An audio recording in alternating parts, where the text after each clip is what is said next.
everyone. Good day and welcome wherever you're joining me from. Maybe it's good evening or it's the middle of the night where you are, but welcome to A Course in Miracles 365, Awakening to Love. I'm your host, Tomas Garza, and I'm excited to talk about today's focus, which is Workbook Lesson 77.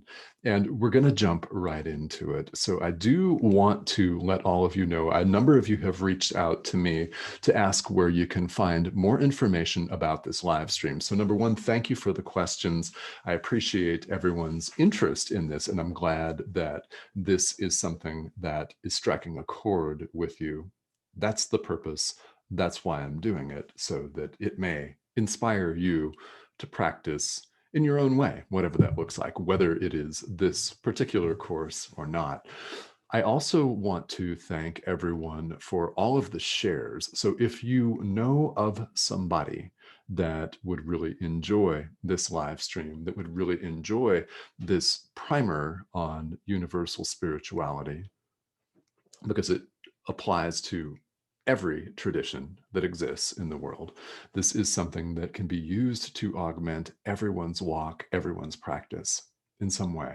So if you know of someone that would benefit from seeing this, please feel welcome to share this with them. This streams to Enlightened World Network's Facebook page and my own personal Facebook page, Tomas Garza.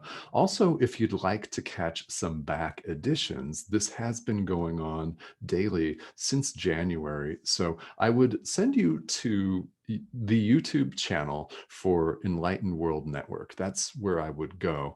There's a playlist for every show on the network, in fact, on YouTube. That's Enlightened World Network. And the title of the live stream is A Course in Miracles 365, Awakening to Love.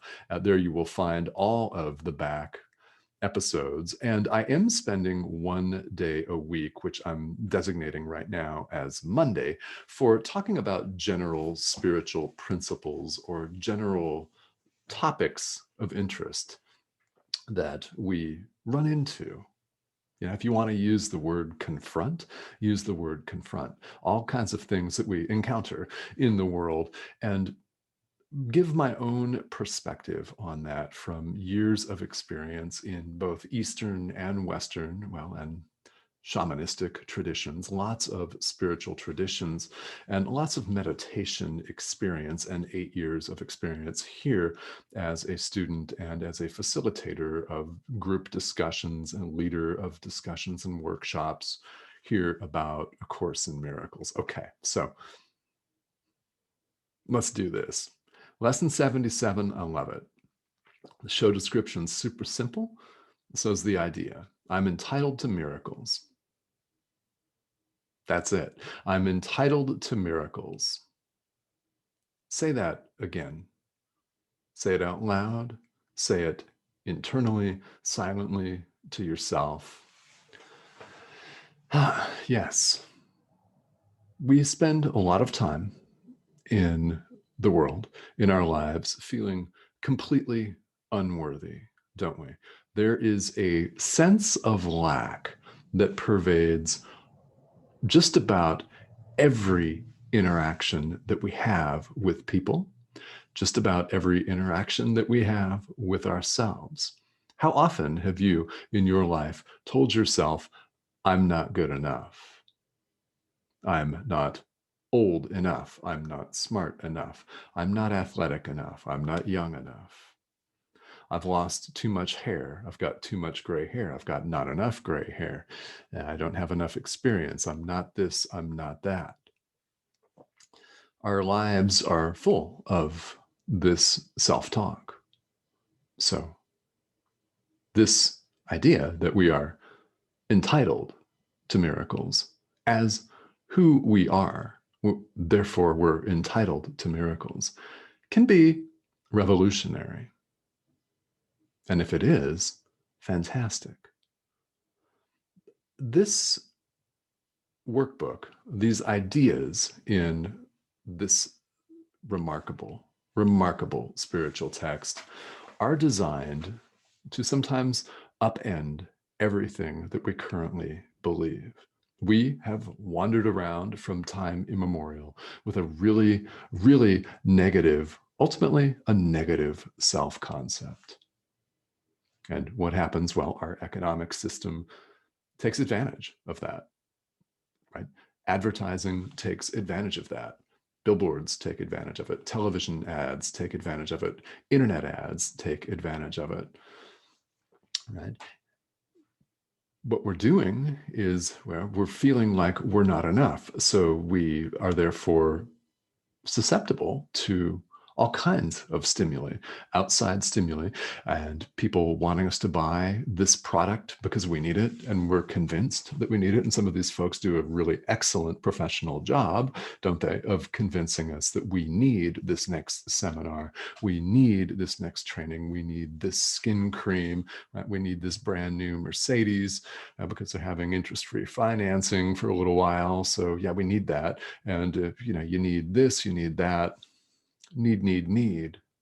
It's to externally supply a lack. Now, the lack is not external, it's internal. So where do you go for answers? Well, inside. All too often in the world, and we've habitually done this from time immemorial, gone outside, sought answers outside.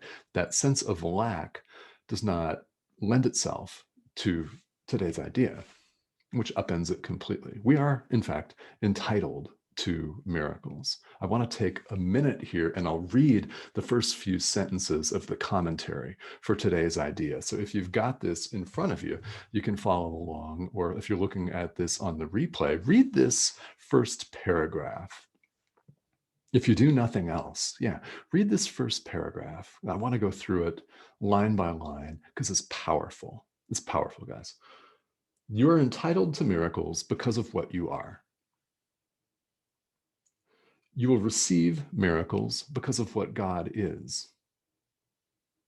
And you will offer miracles because you are one with God. Again, how simple is salvation? It is merely a statement of your true identity. It is this that we will celebrate today. All right. You're entitled to miracles because of what you are. You'll receive them because of what God is.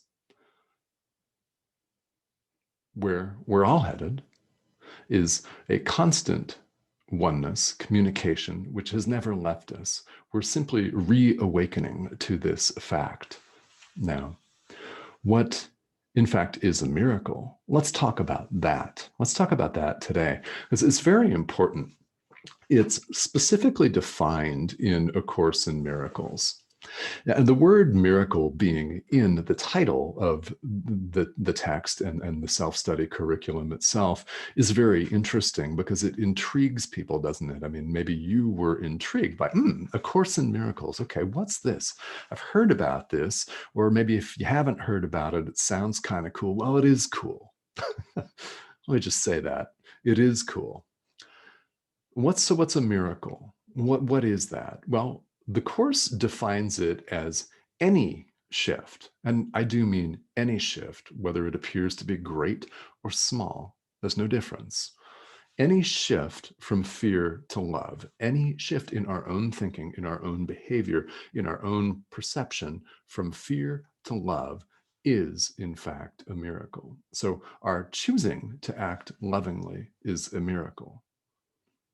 And in the text of A Course in Miracles, it rightly launches right in to in the first few pages what exactly a miracle constitutes. And it's very clear, I'll sum it up, that one is just like another. So they may appear to be very large or very minute and seemingly insignificant. And well, they're not insignificant because one that seems to be very tiny is just as beautiful, it's just as powerful, it's just as magnanimous as one that appears to be large. That is what the Course means when it insists that there is no order of difficulty in miracles, and who you are entitles you to them. So own it, yeah? Own that. This is what this is all about. It's all about our peeling off the layers that are obscuring our true nature and keeping it from shining forth. That's what all of spiritual practice is about, no matter what tradition you're in. It is awakening to love. Call it reawakening if you want to. It's not quite as resonant in a subtitle. And that's why I left the re off there. But it's what it is. It's waking up, like waking up from a nightmare, honestly, from a bad dream where we felt like we were in danger all of the time. And then you wake up in the morning and realize, oh, well, that was a dream. So we have the experience in the world of having this feel like anything but, don't we? Because we believe it to be real. Now, what happens? Well, we go to work internally on ourselves. We don't try to affect the outward environment in order to change our internal environment. It doesn't work that way. A brand new Mercedes Benz isn't necessarily going to keep you wonderful and happy. However, if you've got a new Benz that you want to dump off on me, I'll give you my address after, and you can give me the keys. That's cool. It's cool with me. But it's not going to buy any of us long-lasting eternal happiness. It simply isn't. Why? Because it's looking for happiness outside of where it's waiting for us, which is inside of us. Really, it truly is. So we have a different idea of a miracle in the world. We tend to think of things that defy conventional physics or the laws that we've agreed are going to govern what we call our reality here in the world. We talked a little bit about this yesterday, and that was a fun conversation to have. So if you're interested in catching yesterday's live stream where I was talking about the previous lesson, lesson 76, we talk about this and what the course calls magic. So I would refer you to that discussion.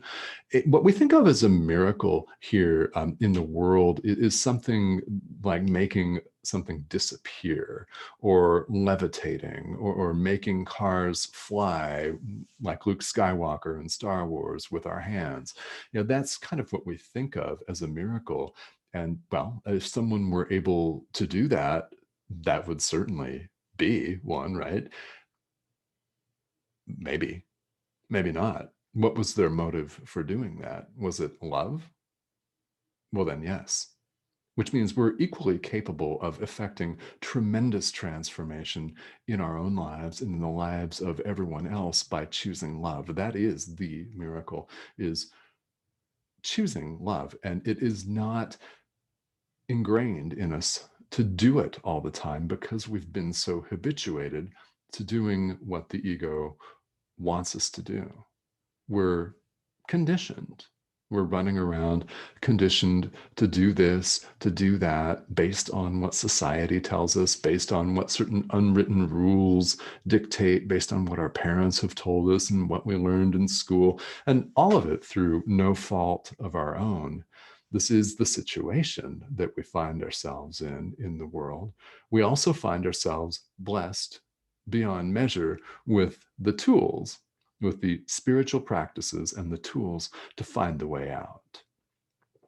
And we end up realizing that there was nowhere to go, that the truth, the love of who we are has always been inside us, and we didn't really need to physically go anywhere.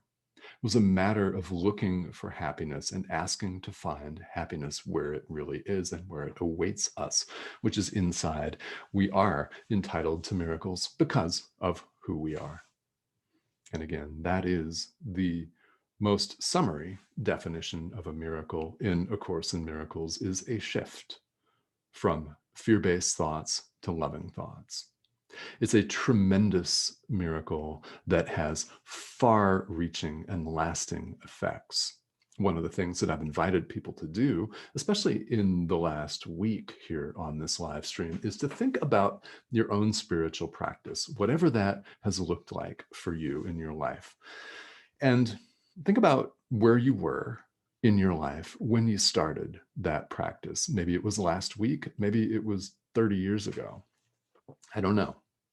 But think about where you are today and compare that with where you were when you started.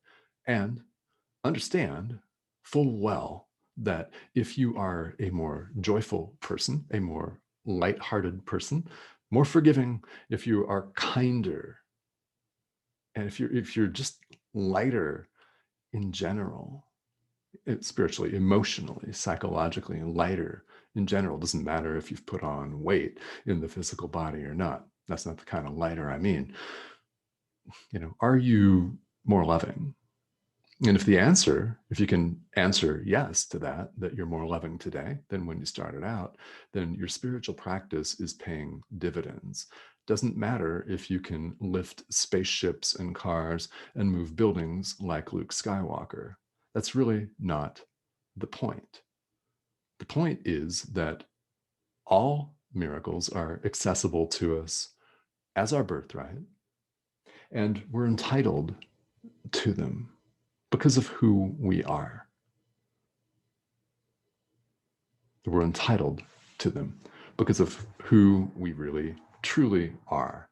And this is such a profound idea that honestly, I could go on about it for quite some time, but I think I'm going to pause here and let's see we got a couple people joining us here today. And Robert, hello.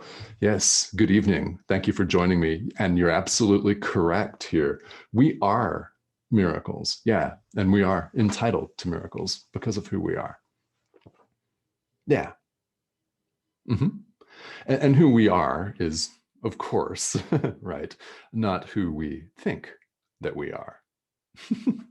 We think we're something other than what we really are. And, it's a process of waking up to that we engage in when we engage in spiritual practice in any form, whatever form this takes. And I do want to reiterate and stress, it's very important that A Course in Miracles can be used to augment a current spiritual practice, whatever that looks like. There is something of great universal value for everyone here. And thank you all for tuning in. Now, if you have specific questions about either today's lesson or any other lessons in general, feel welcome to type them here in the comments. This is live, so if you're catching the replay and you have questions or comments that you'd like to send, feel welcome to type them in the comments. And thank you again, as I mentioned at the top here, for all of your shares. It really means a lot to me that this is something that we can offer to people. So it's a beautiful way to reach out to people that might be interested, very interested perhaps, in this information. And Robert, you're most welcome. And it looks like Yoli is watching. Yoli, hello, welcome. Thank you for tuning in. Any questions, feel welcome to leave them here in the comment thread. So I want to preview the next few days because I've got a very special guest coming up on Saturday. So tomorrow, Thursday, and Friday, we're going to continue in the workbook for students with A Day's Idea being the focus of the day in this live stream. Now on Saturday, Terry Angel, our very own Terry Angel from Enlightened World Network, is going to be joining us. She is in Sedona right now on her tour and is going to take some time off to talk about her experience with the course. Now it's extensive, guys, 30 plus years. So I'm just going to introduce Terry on Saturday and give her the floor, and she's going to tell us all about how this has masterfully and wonderfully transformed her life and her particular walk. So this is something that I really am fond of doing, is bringing in outside people who are course students to talk about their experience. Experience is shared. That's why you'll see so many study groups with A Course in Miracles. That's why it lends itself so well and so readily to group discussions. Yeah, so that's going to be on Saturday, this Saturday, May 1st here. And that's Terry Angel who will be joining us. Now, I'll announce this again tomorrow and Friday, and I will see you back here tomorrow. We're going to be continuing in the workbook. So thank you to all of you who have joined us here live. And if you're catching the replay, thank you for tuning in on the replay. I will see you all back here tomorrow. Have a great rest of your day, everybody.